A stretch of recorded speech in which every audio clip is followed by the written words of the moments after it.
De Cuba se ha hablado aquí en Miami hasta la saciedad. Si pudiéramos imprimir todo lo que se ha dicho de Cuba en más de 60 años, pues yo creo que sacaríamos mucho más que 10 enciclopedias británicas.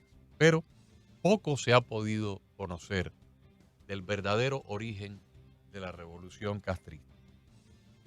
La gente conoce la llegada de Fidel Castro a la Sierra Maestra, su intento de golpe de estado de Fulgencio Batista, y conocen pues luego la toma de posesión del castrismo en enero de 1959. Lo que muy pocas personas conocen es de si Fidel Castro era comunista o no. ¿Se hizo comunista después porque los americanos lo despecharon o era parte de un plan del comunismo internacional para tomar a Cuba y convertir a Cuba en un trampolín de exportación soviética hacia América Latina?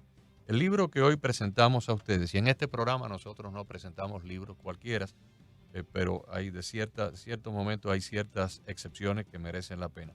Se titula El Soviet Caribeño, la otra historia de la Revolución Cubana. Y aquí en los estudios pues tenemos a su autor. Así es, se trata de César Reinel Aguilera, doctor y escritor cubano con un máster en bioquímica clínica, autor de varios libros de ficción y del ensayo histórico El Soviet Caribeño, la otra historia de la Revolución Cubana. Bienvenido a los estudios. Muchas gracias, es un honor estar aquí con ustedes. Muchas gracias. Señora Aguilera, ¿qué tiempo le tomó escribir esto, investigar esto y escribirlo? La hechura del libro desde el 2010 hasta el 2016, pero la acumulación de información, bueno, muchísimos años antes. Amigos, estamos hablando de un libro que tiene más de 400, casi 450 páginas y una amplísima bibliografía. Y una letra pequeña, en el sentido de que es fácil de leer, pero al mismo tiempo letra pequeña, pues hay un montón de información acumulada. Se lo recomendamos a las personas interesadas en conocer un poco más sobre el origen de la Revolución Cubana. ¿Fue Fidel Castro un comunista antes de la Sierra Maestra? Fidel Castro tenía fuertes vínculos con el Partido Comunista mucho antes. Con el partido de Blas Roca, el partido de los años 30, con el partido 40. de Fabio Grovar. Okay. El hombre que manejaba el partido era Fabio Grovar, un judío polaco enviado por el Comintern, la Tercera Internacional, a Cuba en el año 1924. Y era el hombre que manejaba con mano férrea las decisiones más importantes del Partido Comunista Cubano a través del secretario general, que a partir del año 1934 fue Blas Roca. Antes fueron otros, ¿no? Pero Fabio también los manejaba. Y además manejaba con mano férrea lo que yo llamo en el libro, el núcleo central de inteligencia soviética, que era lo que le confería al Partido Comunista Cubano una característica única cuando se compara con los partidos comunistas o con los partidos políticos de la época. El Partido Comunista Cubano tenía un ala política y tenía un ala que era el trabajo de inteligencia de hombres entrenados en Moscú y que respondía directamente a los intereses de la política soviética. Esa ala de inteligencia, que era muy discreta, que era muy, ¿cómo se dice en inglés? Self-effacing, que se borraban a sí mismos, que iban muy... completamente inadvertidos. Fue la que trabajó a Fidel Castro a partir del año 45, que llega a la universidad, y ya para el año 48 Fidel Castro era un hombre... Cuando el Bogotazo, Fidel Castro, el que va al Bogotazo con él, si uno mira toda la evolución estudiantil de Fidel Castro, los hombres que siempre estuvieron al lado de él eran comunistas, todos. El dicho coloquial, ¿qué vino primero, el huevo o la gallina? Bueno, mucha gente dice, no, Fidel Castro fue un hombre que llegó con una idea nacionalista y como los americanos lo despecharon, lo desdeñaron, pues entonces se alió a los soviéticos. Yo siempre, inclusive mucho antes de que el libro cayera en mis manos, que fue hace unos días, desde hace más de 30 o 40 años, por averiguaciones empíricas y por sentido común, soy de la tesis de que Fidel Castro fue comunista mucho antes del ataque al cuartel Moncada, mucho antes de su asociación con el Che Guevara, mucho antes ya había sido captado y convertido en una especie de marioneta útil del Soviet, del movimiento soviético. La captación se hace a través de un hombre clave, que es el hombre que estaba llamado a ser el delfín de Fabio Bravo. de Fabio Grovar, que se llama Flavio Bravo. Flavio Bravo es el creador de lo que se llama la generación del centenario. ¿Cubano? Cubano, nacido en Cuba, cubano. Sí. Pero era un hombre que estaba siendo preparado para en el momento que Fabio Grovar desapareciera o sustituirlo. Era el Delfín, era el hombre que se le ocurre esta idea. Los comunistas tenían la mala costumbre siempre de esconder sus andanzas detrás de fachadas nacionalistas. Y él, bueno, es el centenario, el natalicio de José Martí, y él crea lo que se llama la generación del centenario. Y es ahí, detrás de esa generación, que él está ya controlando a Fidel Castro. Él era el controlador de Fidel Castro. Hay una fuente de confusión muy grande, y es que en el momento en el que él ataca el cuartel Moncada, los comunistas cubanos sacan una declaración diciendo que eso era un push burgués, que era un acto pequeño burgués, o sea, como que se distancian de la posición de Fidel Castro. Por eso es el ala política del comunismo, del Partido Comunista. Cuando uno mira lo que dicen las personas que formaban parte del núcleo central de inteligencia soviética, por poner un ejemplo, este hombre Alfredo Guevara, o por poner otro ejemplo, Universo Sánchez, estas personas dan información que está disponible públicamente. Pueden ir a la Richter Library y ahí buscar las entrevistas de todas esas personas con TAC-SUL, y ellos dejan bien claro que ya todo eso estaba siendo monitoreado y controlado por ellos a través de Fidel Castro. Muy interesante. Hay otro aspecto, le confieso que el libro nada más que lo hojeé así muy someramente para poder conversar hoy con usted, más bien tal vez 5 o 7 páginas cuando más, de las 400 y pico, y lo voy a leer. Hay un aspecto muy interesante de cómo desde antes de la llegada de Fidel Castro al poder, los rusos, los soviéticos querían minar la productividad del trabajador americano. Por esa competencia de las dos superpotencias, si ellos lograban disminuir la productividad del trabajador americano, pues por supuesto, es como si yo me voy a enfrentar a usted en una pelea de boxeo y 3 días antes lo enfermo del catarro, porque usted va a ir disminuido al combate. En 1968, y yo tuve la oportunidad de entrevistar al autor de este libro, se llama Red Cocaine, cocaína roja. Él fue un alto funcionario del Departamento de Estado durante la administración del presidente Nixon. Y en el año 1968 hubo una reunión en Praga, en Checoslovaquia, a la cual acudió Raúl Castro con miembros de la inteligencia soviética, de la KGB, de la Stasi alemana, gente checa, y ahí se tejieron las bases de cómo cómo fomentar el narcotráfico en América Latina y cómo utilizar a Cuba como un trampolín de tránsito para utilizar a Cuba como una ruta, como un lugar donde las avionetas y las barcazas pudieran venir, repostar gasolina, tener la protección del gobierno cubano para luego entrar en territorio de los Estados Unidos. 1968. Bueno, pues yo viví aquí, yo llegué aquí a Miami en 1964. En el 75, 76, el sur de la Florida se convierte en el punto de entrada de toda la cocaína que venía.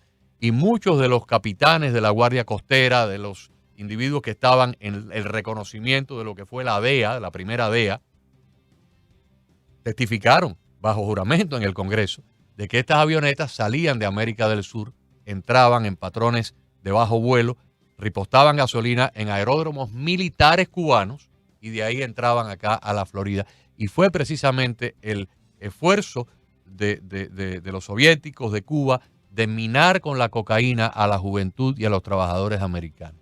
Esto ocurrió en Praga, en una reunión donde estaba Raúl Castro en 1968. ¿Cómo lo sabemos? Porque un alto general luego se pasó, desertó y se entregó a Gran Bretaña.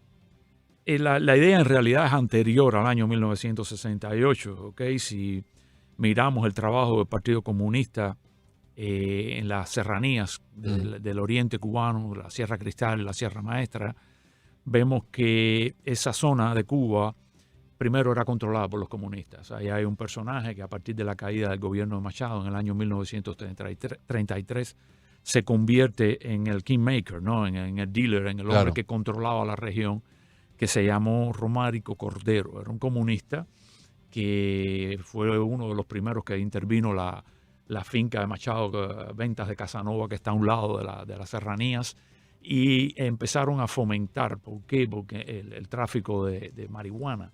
¿Por qué? Porque en las serranías se refugiaban muchas personas perseguidas por la justicia. Y eso trajo como consecuencia que muchas de esas personas se dedicaran al cultivo y al empaquetamiento, o sea, a la producción de marihuana. Uh-huh. El problema es que esa marihuana había que sacarla por los caminos de las serranías con las áreas de remulo que eran controladas por Romárico Cordero. Romárico Cordero era el hombre. Era el Pablo Escobar de esa región. Era el Pablo Escobar de esa. Pero el dato interesante es que el hombre que controlaba, o sea, el verdadero, como se dice, Pablo Escobar de la región, era un señor llamado Crescencio Pérez. Crescencio Pérez era el guardaespaldas de Romárico Cordero cada vez que Romárico Cordero iba a la Sierra Maestra.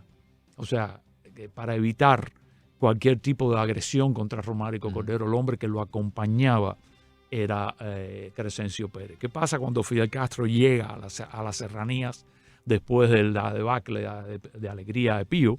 Es Crescencio Pérez el que en la historiografía oficial, en la propaganda oficial, se presenta como un guajiro oprimido que va a sumarse a una guerrilla que viene a liberarlo. En realidad no fue así. En realidad tenía órdenes del partido de darle soporte a Fidel Castro, y esas órdenes emanaban de una vieja relación entre el sistema de control que el partido tenía en la Sierra Maestra y el narcotráfico. O sea, en realidad el origen, el punto inicial del uso del narcotráfico como un elemento de desestabilización política, o al menos como un elemento de apoyo político, es en la Sierra Maestra y es a través del Partido Comunista Cubano. La otra gran pregunta, no sé si usted ha podido llegar a responderla o tiene alguna idea.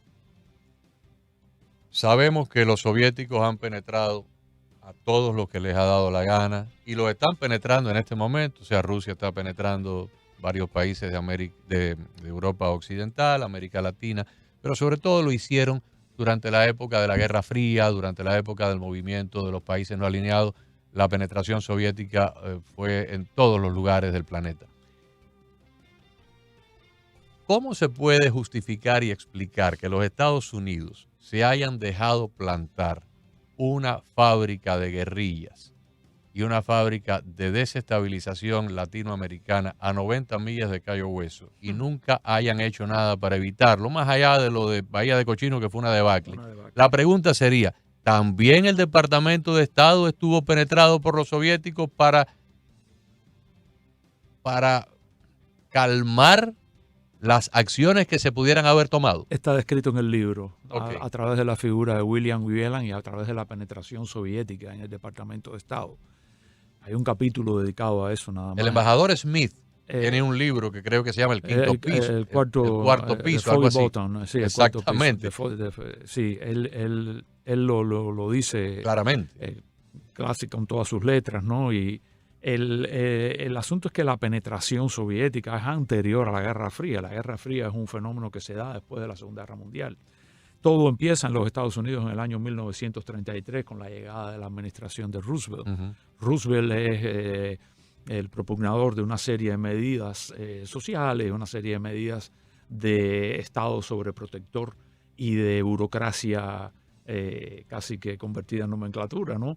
Y eso trajo como consecuencia que muchos intelectuales estadounidenses se prestaran a la idea, como está ocurriendo hoy en día, de que un Estado altamente burocratizado, con una burocracia altamente nomenclaturizada, uh-huh, convertida en nomenclatura, es capaz de resolver los problemas sociales a través del uso del dinero ajeno. Entonces eso atrajo hacia la administración de Roosevelt a muchas personas de izquierda y a muchas personas que inmediatamente sirvieron de trampolín para la penetración soviética a todos los niveles de la administración de Roosevelt. Por ejemplo, Harry Hopkins se dice el hombre que en realidad le decían el presidente sin cartera, porque era el asesor personal de Roosevelt. Existen fuertes indicios de que era un hombre que trabajaba para la inteligencia soviética. Hay otros casos como el de Hiss, como el de Dugan, que eran personas muy altas dentro de la administración. Albert Hiss. Alger Hiss y Lawrence Dugan. Lawrence Dugan era el hombre de confianza de ¿cómo se llama? El embajador que estuvo en Cuba cuando Machado, que después era el vicesecretario Wells. Summerwells. Era uno de los hombres de confianza de Summerwells y ya está demostrado a partir de los archivos Venona, la quebradura de los códigos de transmisión secretos soviéticos, que Dugan era un agente, Lawrence Dugan era un agente de la inteligencia soviética. Entonces, Dugan es el que nombra como secretario de la inteligencia, no es Dugan, pero es un heredero de Dugan, el que nombra como secretario para Centroamérica, el Caribe y Cuba, dentro del Departamento de Estado, William Wieland. William Wieland fue el hombre que bloqueó siempre cualquier indicio de penetración comunista dentro del movimiento 26 de julio. No sé si usted sabe que el padre de la ex congresista cubano-americana Ileana Ros-Lehtinen, Enrique Ross, investigó mucho el tema de Bahía de Cochinos, escribió varios libros, hizo unas investigaciones muy interesantes. Y yo lo entrevisté varias veces, estando él todavía en buena salud, ya él falleció. Y él opinaba, no lo pudo nunca demostrar, nunca lo pudo escribir porque no tenía los datos para poderlo llevar al papel. Pero él opinaba que la administración del presidente Kennedy estuvo también penetrada de manera que esos actores al más alto nivel en la CIA, en el Departamento de Estado, fueron los que influenciaron tremendamente para que fracasara la invasión de Bahía de Cochinos. Porque la invasión de Bahía de Cochinos no fracasa en el momento en que Kennedy le quita el apoyo aéreo. La invasión de Bahía de Cochinos tenía una serie de grietas de fundamento desde el principio. Fracasó sin haber comenzado. Sí, ya venía, o sea, era un edificio que estaba hecho prácticamente sin cimientos y por supuesto estaba llamado a fracasar. Estoy absolutamente de acuerdo, pero hay varias razones por las cuales estaba llamado a fracasar. Primero, había una enorme capacidad de filtración dentro de la administración Kennedy. Incluso la CIA en un momento determinado llegó a considerar, con todas sus razones, que Tack Sul, que era un periodista del New York Times, era un agente de filtración de la administración Kennedy. La administración Kennedy, todo parece indicar que no tuvo un interés muy marcado en que Bahía de Cochinos... ellos heredan Bahía de Cochinos de Eisenhower. Y más o menos le dieron ahí y hay un cambio primero, cambian el sitio de desembarco de Trinidad hacia Bahía de Cochinos. Y ahí fue fatídico. Eso es fatídico. Después no mandan la segunda ola de bombardeo de la aviación castrista y dejan operar a la aviación cubana. A la aviación castrista. Los trines de infiltración que debían destruir todos los puentes y las vías de acceso a esa zona, prácticamente cuando los trines de infiltración entraron, entre ellos el comisionado Javier Souto, el papá de mi antigua jefa Claudia Puig, Ñongo Puig. Cuando esa gente entraron, ya los cubanos sabían perfectamente quiénes eran y por dónde venían. Exactamente. Entonces hay un elemento que, también no envió los bombarderos, no envió el apoyo, el tan prometido apoyo aéreo, sin el cual la operación se convertía en una masacre. Pero en mis investigaciones yo he descubierto o he encontrado una de las posibles razones por las cuales Kennedy pudo haber tomado la decisión de no enviar el apoyo aéreo. Yo tengo pruebas, están descritas en el libro, que en el año 1959, noviembre, hay una delegación de pilotos cubanos que va a Europa y empieza a buscar la forma de comprar aviones de combate en Europa. Y todos los países occidentales le cerraron la puerta. ¿Pilotos cubanos castristas? Castristas, okay. Sí. Todos fueron después, para que tengan una idea, al frente de esa delegación estaba Víctor Pina Cardoso, que era el segundo jefe del aparato de inteligencia del Partido Comunista desde los años 30, el hombre de confianza de Ramón Nicolau, que era el jefe del aparato de inteligencia. A ese nivel es la cosa. Con ellos va un empresario chileno, que es lo que se llama en el argot del comunismo internacional, un empresario rojo son esos tipos que ellos usaban como Armand Armand todos Hammer. esos tipos que Exactamente. respondían a ellos, pero eran Exacto. multimillonarios. Millonario, exactamente. Ese hombre tiene un libro que yo lo leí, se llama El porqué de las cosas, The Why of Things, y él explica que él va por toda Europa tratando de ver cómo los cubanos podían comprar aviones de combate y cómo le cerraron todas las puertas. Al final él habla con una persona, una mujer que él describe como una Mata-Hari húngara, una princesa húngara que trabajaba para la inteligencia, y terminan ellos en Checoslovaquia comprando. Él dice, nos dieron todo lo que pedimos. Parece ser que los MiG-18, ellos estaban buscando MiG-18. El MiG-18 es un caza de alto vuelo, es un caza interceptor de bombarderos. O sea que ya existía la idea de que los americanos, Los americanos, si en algún momento se metían en Cuba, una de las cosas más importantes era quitarles el techo, como se llama, o sea, tener aviones que pudieran volar tan alto como sus bombarderos. La CIA tiene el mismo informe, lo encontré, están los archivos liberados de la CIA. Entonces eso, el otro día me encontré con Souto y le conté esta historia y me dijo, bueno, yo estaba infiltrado y estaba infiltrado en las villas y llegué a un lugar que se llama Maleza y ahí en nuestro grupo tenía gente trabajando en un aeropuerto que estaban construyendo a toda máquina, a toda prisa, y nuestra gente logró penetrar la construcción del aeropuerto y supimos que había piezas de MiG, que todo parecía indicar que el aeropuerto era para el despegue y el aterrizaje de aviones soviéticos.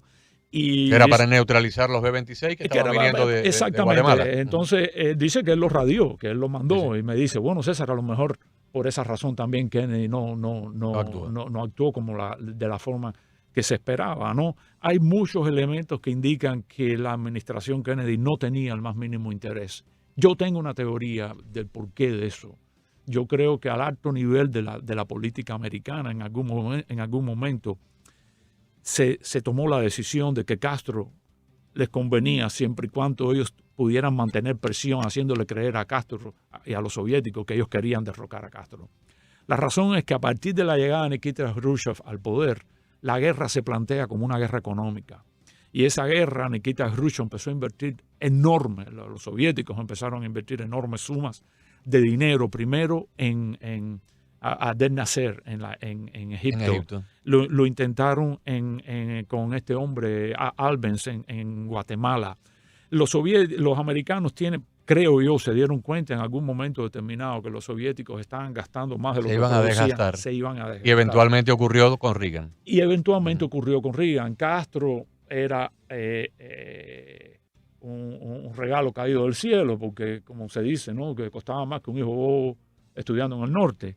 Entonces los rusos empezaron a gastarse. Pero desestabilizaron América Latina. Sí, pero al mismo tiempo ellos logran ganarle a la Unión Soviética sin tirar un disparo nuclear, lo cual es una cosa que uno, al mismo tiempo, uno tiene que mirar lo siguiente. La Florida era un pantano de turismo y de buena primera empezaron a llegar un capital humano, un capital financiero y el castrismo empezó a cerrar. Por ejemplo, el puerto de La Habana era probablemente el puerto más importante de las Américas, ahora es el puerto del Miami.